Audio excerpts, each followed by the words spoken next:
Assalamualaikum warahmatullahi wabarakatuh. Kami dari kelompok 1 perencanaan UKRM akan mempresentasikan hasil diskusi kami yang bertemakan perencanaan sumber daya manusia berdasarkan metode workload indikator staff need yang beranggotakan 1. Afifah Febriana, 2. Azhara Putra, 3. Jayvita Eka, 4. Prita Hayu.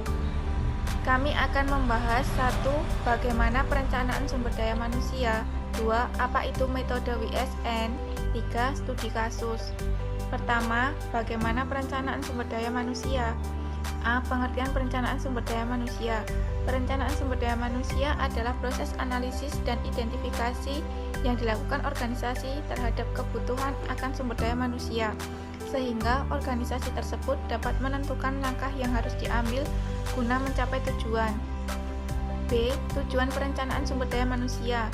Tujuan perencanaan sumber daya manusia adalah menghubungkan sumber daya manusia yang ada untuk kebutuhan perusahaan pada masa yang akan datang, untuk menghindari mismanagement dan tumpang tindih dalam pelaksanaan tugas. C. Kegunaan perencanaan SDM. 1. Memperbaiki penggunaan sumber daya manusia dalam satu organisasi sehingga seseorang pekerja dapat bekerja sesuai dengan keahliannya. 2. Memadukan kegiatan personalia dengan tujuan organisasi yang akan datang secara ekonomis. 3. Mengadakan rekrutmen karyawan baru secara efisien. 4. Mengembangkan informasi dasar mengenai kebutuhan sumber daya manusia dan unit organisasi lainnya. 5. Membangun program manajemen sumber daya manusia dalam organisasi. D. Tahapan perencanaan SDM. 1. Tinjau visi dan misi organisasi. Setiap organisasi pasti memiliki visi misi dan misi diperlukan agar pemilik, pegawai, supervisor, maupun konsumen memahami tujuan dan proses berjalannya organisasi tersebut. Sebuah organisasi perlu menganalisis mengapa konsumen memilih menggunakan produk atau memilih jasa yang ditawarkan organisasi tersebut dibandingkan organisasi lain. 2. Menentukan SDM dengan bekal visi dan misi yang sudah jelas, analisis masalah yang mencukupi, maka organisasi akan menuju ke langkah ketiga. Hal ini termasuk jumlah pegawai yang dibutuhkan, level produktivitas yang dibutuhkan untuk memperoleh kesuksesan, dan seterusnya. Organisasi menggunakan beberapa prosedur untuk memprediksi kebutuhan pegawai di masa-masa yang akan datang. Secara khas, hal ini berdasarkan estimasi dari SDM yang dibutuhkan, sehingga dilakukan peramalan kebutuhan SDM untuk organisasi. Menentukan kemampuan SDM masa depan. Pada langkah keempat, terutama memberikan perhatian khusus pada cara memprediksi jumlah kebutuhan pegawai atau angka suplai SDM yang dibutuhkan organisasi di waktu mendatang. Dalam hal ini, metode yang digunakan adalah metode kuantitatif, yakni yang termasuk di dalamnya adalah Markov Analysis dan WSN.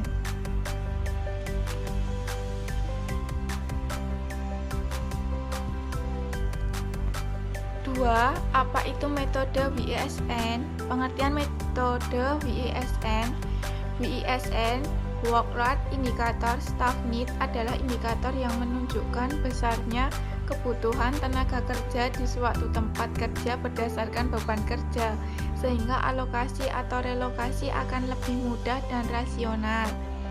B. Tujuan metode WISN. Tujuan WISN adalah untuk memperbaiki susunan kepegawaian unit kerja. Agar hal ini dapat terjadi, hasil WISN harus dimengerti dan diterima oleh mereka yang berwenang mengubah susunan kepegawaian. C. Kegunaan perhitungan kebutuhan dengan menggunakan metode WISN.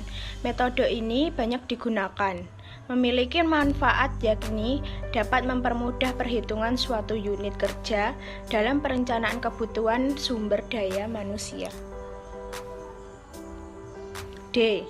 Langkah-langkah perhitungan sumber daya manusia berdasarkan WISN ada 5 langkah, yaitu yang pertama, menetapkan waktu kerja tersedia. Rumusnya yaitu waktu kerja tersedia sama dengan kurung kurawa A sama dengan hari kerja dikurangi buka kurung B sama dengan cuti tahunan, ditambah C sama dengan pendidikan dan pelatihan, ditambah D sama dengan hari libur nasional, ditambah E sama dengan ketidakhadiran kerja, tutup kurung, kurung kurawa, dikali V sama dengan waktu kerja. Menetapkan unit kerja dan kategori sumber daya manusia. Menetapkan unit kerja dan kategori sumber daya manusia tujuannya adalah diperolehnya unit kerja dan kategori sumber daya manusia yang bertanggung jawab dalam menyelenggarakan kegiatan baik di dalam maupun di luar tempat kerja. Ketiga, menyusun standar beban kerja. Standar beban kerja, volume atau kuantitas beban kerja selama 1 tahun per kategori SDM. Standar beban kerja untuk suatu kegiatan pokok disusun berdasarkan waktu yang dibutuhkan untuk menyelesaikan, rata-rata waktu, dan waktu yang tersedia per tahun yang dimiliki oleh masing-masing kategori tenaga. Rumusnya yaitu standar beban kerja sama dengan waktu kerja tersedia dibagi rata-rata waktu kegiatan pokok. Yang keempat, menyusun standar kelonggaran. Penyusunan standar kelonggaran tujuannya adalah diperolehnya faktor kelonggaran tiap kategori SDM meliputi jenis kegiatan, kebutuhan waktu untuk menyelesaikan suatu kegiatan yang tidak terkait langsung atau diperoleh tinggi rendahnya kualitas atau jumlah kegiatan pokok atau pelayanan. Rumusnya, standar kelonggaran sama dengan waktu per faktor kelonggaran dibagi waktu kerja tersedia. Yang kelima yaitu perhitungan kebutuhan tenaga per unit kerja. Perhitungan kebutuhan SDM per unit kerja tujuannya adalah diperolehnya jumlah dan jenis atau kategori SDM per unit kerja sesuai beban kerja selama 1 tahun. Rumusnya yaitu total kebutuhan sumber daya manusia sama dengan total produk layanan ditambah standar kelonggaran dibagi standar beban kerja. Yang ketiga yaitu studi kasus. Unit layanan gizi pelayanan kesehatan Rumah Sakit Sinkarolaus Jakarta memiliki tenaga pekarya sejumlah 13. Jumlah tenaga pekarya ini sebelumnya ditentukan tidak berdasarkan proses perencanaan SDM. Saat ini, manajer SDM rumah sakit tersebut ingin menganalisis jumlah optimal kebutuhan tenaga kerja pekarya dalam unit tersebut berdasarkan data yang tersedia, yaitu A. Waktu kerja tersedia dalam 1 tahun bagi tenaga pekarya adalah sebesar 1.820 menit per tahun. B. Subunit kerja tenaga pekarya adalah unit pelayanan gizi. C. Standar beban kerja dalam 1 tahun didapatkan sebesar 91.000 porsi makanan per tahun.